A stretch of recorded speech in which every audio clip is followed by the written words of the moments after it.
Hi, welcome to అరు foods. నేను tomato curry చేశానండి. చాలా టేస్టీగా వచ్చింది. అది మీకు కూడా ఒకసారి చూపించాలనుకున్నాను. చూసేయండి. టమాటా కర్రీ కోసం కాస్త గట్టిగా ఎర్రగా ఉన్న టమాటా పళ్ళని కడిగి పెట్టుకోండి. అలాగే ఉల్లిపాయలు కూడా కడిగి పెట్టుకోండి. ఇప్పుడు కడాయి పెట్టి ఆయిల్ వేడయ్యాక ఆవాలు, జీలకర్ర, కరివేపాకు వేసి వేయించండి. అలాగే అందులోకి ఆనియన్స్ కూడా వేసి ఆనియన్స్ కాస్త దూరగా వేగే వరకు వేయించండి.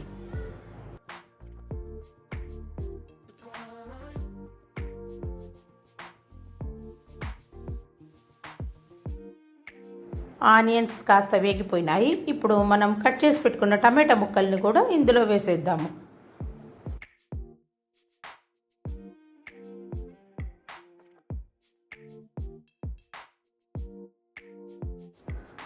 టొమాటోలను ఒక్కసారి కలిపేసి అందులోకి ఉప్పు, పసుపు, అలాగే ధనియాల పొడి, కారం వీటన్నిటిని కూడా వేసేయండి.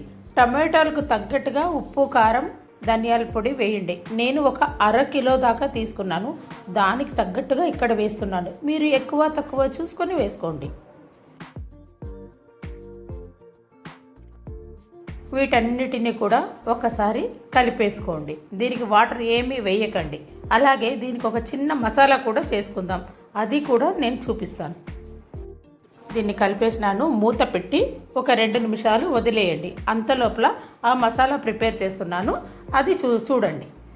ఒక మిక్సీ జార్ తీసుకొని అందులోకి కాస్త కొబ్బరి ముక్కలు, వెల్లుల్లిపాయలు వీటిని కాస్త పొడి చేసేసుకోండి. నీళ్ళు వేయకండి.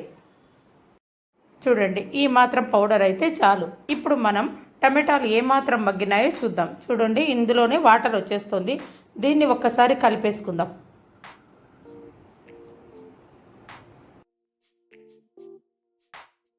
ఇప్పుడు ఇందులోకి మనం మిక్సీ పట్టుకున్న కొబ్బరి, వెల్లుల్లి ముద్ద కూడా వేసేయండి.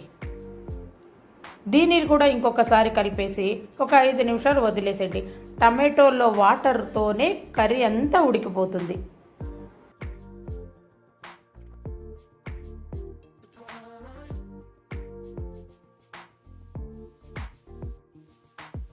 ఐదు నిమిషాలైంది. ఏమాత్రం వచ్చిందో చూద్దాము. చూడండి, ఇలా ఉడుకుతున్నాయి. ఇప్పుడు ఒకసారి కలిపేసుకొని ఇక్కడ టమాటాలు మనకు పెద్ద పెద్ద ముక్కలుగా కనపడుతున్నాయి. వాటిని ఈ గరిటెతోనే అలా అలా చిదిమేసేయండి. అంత గుజ్జు గుజ్జుగా అయిపోతుంది.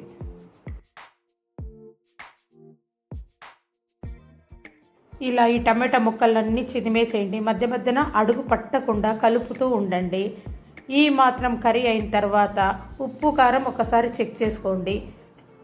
ఆ తర్వాత మూత పెట్టి ఒక 5 నిమిషాలు వదిలేయండి. కర్రీ రెడీ అవుతుంది. ఈ కర్రీని మేమైతే టమాటా గుజ్జు అని కూడా అంటాము. మరి మీరేమంటారో నాకు తెలియదు. టమాటా కర్రీ అంటారు, టమాటా గుజ్జు అంటారు, నాకు తెలియదండి. చాలా టేస్టీగా ఉంటుంది. మీరైతే మాత్రం ఒక్కసారి ట్రై చేయండి. చాలు, ఈ మాత్రమైంది. ఇప్పుడు మూత పెట్టేస్తున్నాను. చూడండి, మూత పెట్టి 5 నిమిషాల తర్వాత మీకు చూపిస్తాను. చూడండి, నూనె అంతా పైకి తేలుతూ కర్రీ ఈ మాత్రం వచ్చింది. కాస్త ఆయిల్ అయితే ఎక్కువ వేసుకోండి. మా ఇంట్లో ఆయిల్ ఎక్కువ తినరు కాబట్టి నేను ఈ మాత్రం వేస్తున్నాను. మీరు కాస్త వేసుకోండి. ఇంకొకటి, ఈ కర్రీ మనం 3-4 రోజుల వరకు కూడా నిల్వ ఉంటుందండి. ఫ్రిడ్జ్ లేకున్నా కూడా బాగుంటుంది. కావాలంటే మీరు చేసి చూడండి. అంతే, చాలా చాలా టేస్టీ అయిన టమాటా గుజ్జు రెడీ అయిపోయింది. మీరు కూడా ట్రై చేయండి. నచ్చితే లైక్ చేసి కామెంట్ చేయండి. Thank you. Bye bye.